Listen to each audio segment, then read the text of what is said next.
Hey guys, welcome to my channel, and in this video I'm going to show you how to hard reset OPPO F27 5G smartphone.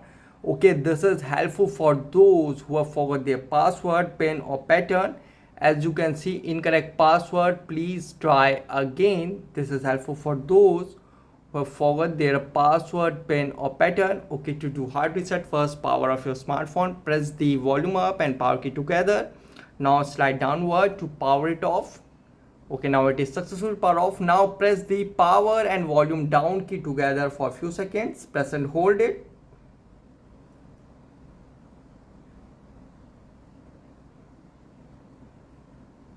And now release.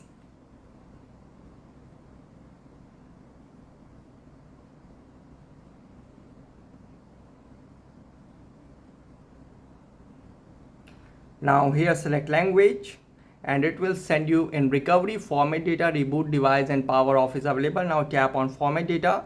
So here you can see, please enter verification code 2424. Enter it 2424 and you can see format data, all user data will be reset. Now tap on format. As you can see wiping, please wait, and you can see data formatted. Now tap on OK. And guys, after hard reset, might take some time to boot up the device, and after hard reset, might also password, pin or pattern, use Google account to unlock the phone. So guys, this is the method to hard reset OPPO F27 5G smartphone easily. Guys, thanks for watching. If you have any query related to this video, let me know in comment section below. Please like, share, subscribe and click on bell icon for the latest updates.